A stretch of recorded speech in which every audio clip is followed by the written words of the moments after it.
What's happening, everybody? It's been a little bit. It's me, Rob. I've been doing some new hobby stuff. I've been making some rings out of wood, different exotic woods.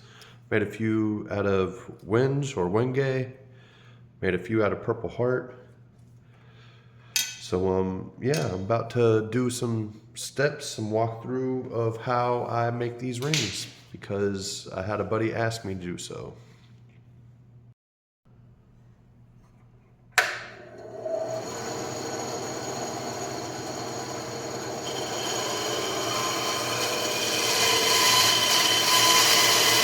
Okay, step one is you want to have, if you're making wooden rings, you want wood, you feel me? So I got my different types of wood blanks here. Got some purple heart, stuff's purple. Got some zebra wood, it's striped. Got some wenge, it's winged. So yeah, first you do that. So clutter's not needed necessarily to do rings. It doesn't help, it doesn't hinder you, but it's not needed. But one thing you do need to make rings a little bit easier is make sure you have your ring sizers. So me, I'm making a number 12 ring. That's what fits me. That's what fits my finger that I want to wear it on. So first step I do is I'll have a writing utensil that I can see on my wood. Luckily, pencil is visible on this wood. And I'm going to check, make sure that there's no cracks or anything on my wood. See, this one has a crack going from here or from here to here. So I'm not going to use that part. I'm going to try to use a different part. So if you already have a ring, you kind of can put it on there. You can see what is happening, where your size is going to go. If you could try to find a cool spot that has some cool grain into it. So you could do that. You could trace a ring or you can trace your ring blank. So here's that. So I like to trace the outside. The outside's really not important. It's the inside that's important because you got to make sure it's going to fit. So that is my ring blank. You see it drawn on there. I think I'm going to do it out of the zebra wood today just because it's easier to see on camera. And there's my circle. So I just put my ring on there and I trace it out. Or I have these doodads, thing jigs, that you're able to put on there and trace. Okay, so first thing I'll do is I'll go ahead and mark the center of this. It's not too important because I have my finger to size off of. But I will be having to use some taper bits and some drill bits.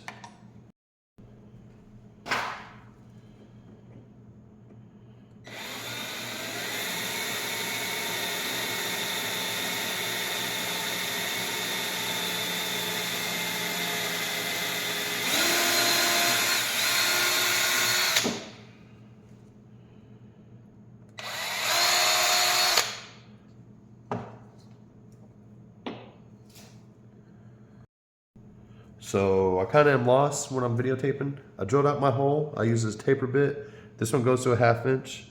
I know my ring is plenty big enough for me to drill this all the way through and be fine. I have a little jig made up. That's just so I don't drill my work surface. Watch your phalanges because they can come off pretty quick.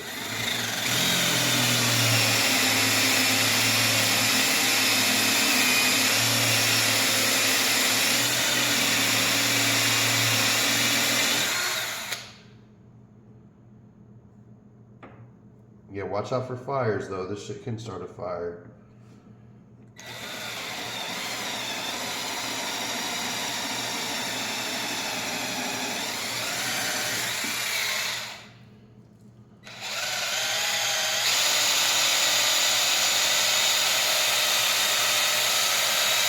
You're smoking.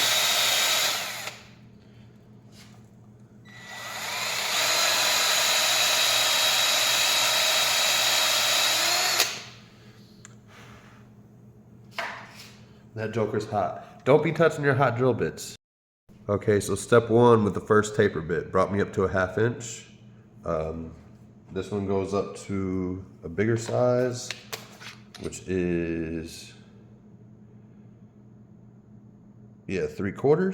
So we're gonna bump it up a little bit more. Oh damn, that got really hot. So we're gonna bump it up a little bit more. Put in a little jiggy jig jig.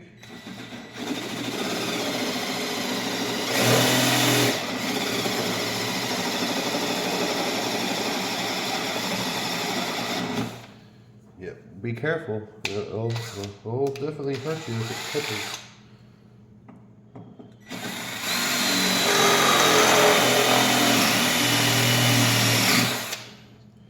Yeah, so I like to use hardwood for my rings. Ends up being a better product. You're able to get a better shine on it. Okay, after I drill my hole to a comfortable size, it doesn't fit my finger quite yet because I don't have a step bit big enough. I'll go ahead, use my Dremel, and start drilling this guy out so it fits my finger. Or if you're making this with somebody else, have them try the ring sizes on, figure out your right size. Then you can use your caliper. Use the back size of your calipers. And make sure that it'll fit that size. So there's that. You definitely should probably wear a mask while you're doing this. It gets pretty dusty. Real dusty. So yeah, just a whole lot of in and out. Make sure you use the proper breathing PPE. Don't want to be breathing in no particulates. Make sure you use an abrasive bit at first because we're always going to sand to a higher finish at the end. But this is the most important part is when you're trimming. Make sure that you keep on sizing it up or use your calipers if you're having to reference those. Make sure that it doesn't go too big because you can't add material. You just can't. Next step, after it fits your finger, for the most part, be careful not to have it stuck on your finger. I'm going to cut off the corners, trying to give it a nice little rough round. So that's what I'm doing.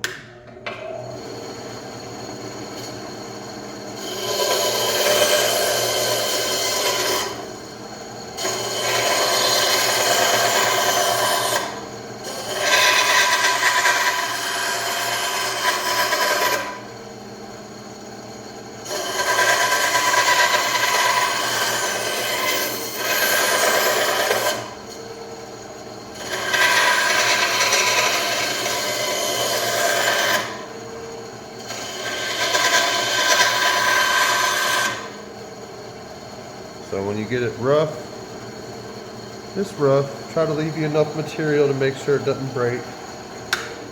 But yeah, it doesn't have to be perfect. We're gonna be making it look pretty in a little bit. After you get your shape roughed in with your Dremel tool, you go ahead, I'm starting off with a 600 grit sandpaper. And I'm just working that smooth shape to it. Just going back and forth. And it starts to round off. I'm looking pretty, you see that zebra wood while it gets its name, it's striped. But pretty cool stuff. As you can see, I've made progression. So I bumped it all the way up to a 2000 grit. So I've just been sanding away. Just sanding away. So now that I'm coming to a good stopping point, I'm seeing that this sandpaper is not making any sort of difference. Pretty much I'm just getting rid of all the other higher grit sandpaper scratches and making it more shiny. So I'm doing that. You might see some low pieces. It's wood. It's handmade. People that you're gonna gift this stuff to ain't happy with that. Oh well. Sounds like you need new friends. So I'm gonna do that. Then I'm gonna put on my polishing bit for my Dremel tool. And I'm going to zip this guy up with some hemp oil. As you can see, it definitely makes a big difference when you polish it. Not polished and polished. So I'm just going to be working away at this till I have a good little shine to it. Then we'll call it good. Just hitting it with a little back and forth action. And don't forget to polish the inside of the ring as well. And here we have it, a finished zebrawood ring. Thank you so much for your time. Turned out pretty good. You can see my ring light just reflecting in that. Turned out pretty good. And it fits. Hell yeah.